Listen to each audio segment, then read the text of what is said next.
Welcome back. A 3-day training workshop on shelter and shelter management has come to an end, leaving a group of principals from a number of schools registered as disaster shelters well informed of protocol and procedures to follow in times of natural disasters.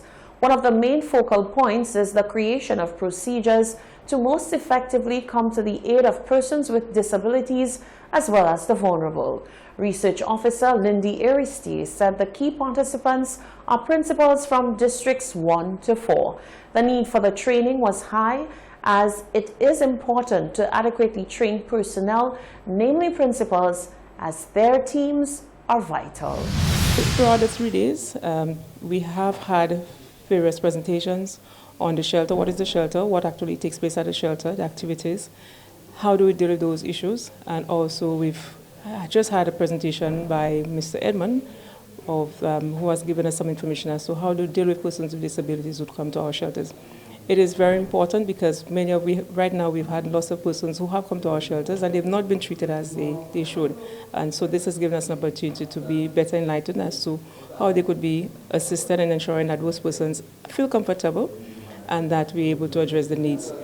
This training is also in support because what it has done is it has actually enlightened our principals, as right now there's much emphasis on the completion of and submission of the school safety plans. The guest speaker at the workshop on Thursday was Stephen Edmonds, who is the outgoing first vice president of the National Council for Persons with Disabilities. He was extremely pleased that the initiative was undertaken. My job was to have discussed with the participants, various principals from the Northern District, the rights of persons with disabilities to fully be integrated into the normal stream of life. Particularly when you're talking about disaster management, so that when a person who has physically challenged needs assistance, the managers of the various districts, centers would know where these people are, what type of disabilities they have, and how to treat them and how to assist them to get to this center. This is the gist of the whole thing, you see, so that if you don't know what people are who have special needs, then... Elisha Clark Malakan, who is the chairperson of the Castries North Disaster Management Committee, said chairpersons were invited to partake in the workshop to allow joint training to take place. Yeah, we're basically getting the necessary training in terms of handling a shelter because it's a very difficult thing. You know, in times of disaster, if a shelter is activated, you have different personalities and you have, conflict, you have all sorts of things to manage there. You have gangs, it's a lot. Persons who are differently able, you know, it's a lot. So the shelter managers has to receive proper training. They have to also get refresher training from time to time. He said the workshop was an eye-opener as participants learned some valuable information that they would have otherwise not come across in their daily lives. In other news, Agriculture Minister Ezekiel Joseph is looking at the one silver lining of climate change, which is quickly becoming a major plus for farmers and fruit vendors in St. Lucia. There has been a noticeable influx of fruit available for harvest months before the regular seasons for the said fruit, particularly mangoes and breadfruit. When asked for his opinion on the matter, Joseph said it is most certainly a plus. It's a benefit because in fact, just this week we're discussing that. And you're correct, we have seasonality for our tree crops. But now we're saying that depends on what part of the country you go to, you'll get breadfruit, you'll get mangoes. So, which means when it comes to our export market, it's in our favor because one of the challenges we have was our seasonality. Okay, so I don't see it as a negative, I see it as a plus. While the minister welcomes the seasonal surplus, climate change also carries major adverse effects on the agricultural sector, as an increase in the length of the dry season and a decrease in the length of the rainy season affect crops and food supplies. The St. Lucia Blind Welfare Association has shown its appreciation in a big way to those who have paved the way for greater care and attention to the blind and visually impaired in St. Lucia. Their efforts were recognized during an inaugural evening of appreciation. The St. Lucia Blind Welfare Association has inducted into its Hall of Fame 2 individuals who have given sterling service to the non-profit organization. This honor was presented to the Executive Director of the SLBWA, Mr. Anthony Avril, who is well known for his lifelong record of service and dedication to the advancement of the blind and visually impaired in St. Lucia and beyond. Retired SLBWA Eye Health Officer, Ms. Denise Marie-Claire Godet, who is the architect of the Kids Inside program, was also honored during the inaugural Evening of Appreciation held on Tuesday, January 21, 2020. The special night was held under the patronage of His Excellency Sir Emmanuel Neville Snack. The Prime Minister of St. Lucia, Honorable Alan Shastney, also made a brief appearance in show of his concern and support for the blind and visually impaired.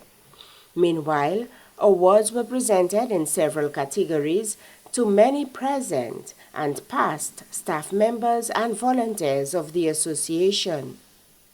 Governor General His Excellency Sir Emmanuel Neville Snack, patron of the SLBWA, in his remarks paid tribute to SLBWA stalwart Mr. Anthony Avril for his unwavering dedication to the development of the blind, visually impaired, and multi-handicapped on island. I'm happy to be here. Well, I would say that I'm here as Governor General. I think it is providential that a little fellow I saw at 6 years rose to such altitude before us in the Blind Welfare Association. And by God's grace and favor, at the same time, I became Governor General.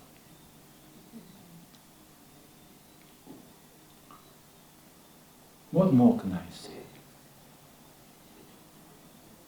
Except to say that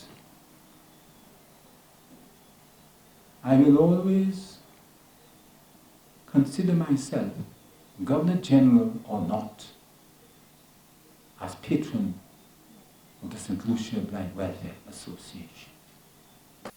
SLBWA President Mr. Glenn Simon indicated that the organization is finding its feet once again after confronting many financial challenges over the past year.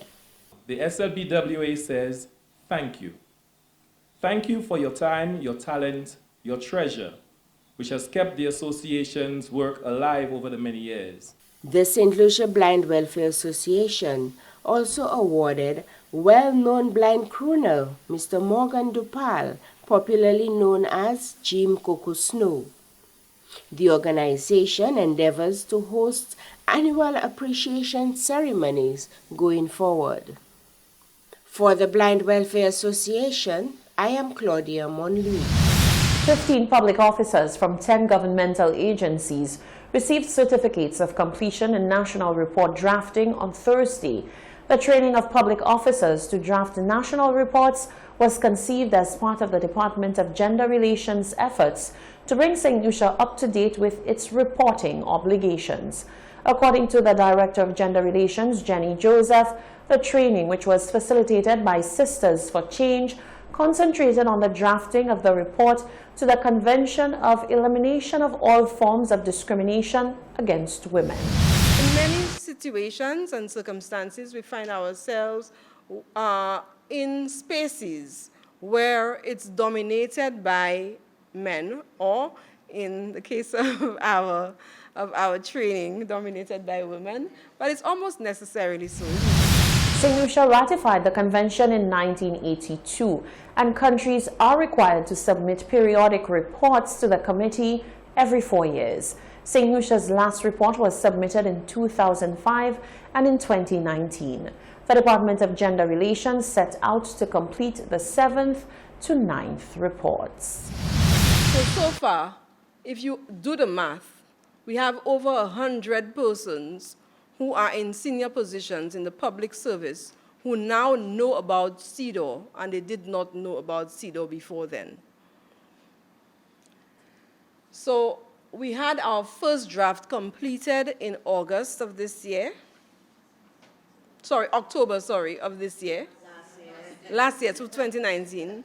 So we had our first draft completed in October of 2019. And so when we had the second batch of training in October 2019, we reviewed that first draft.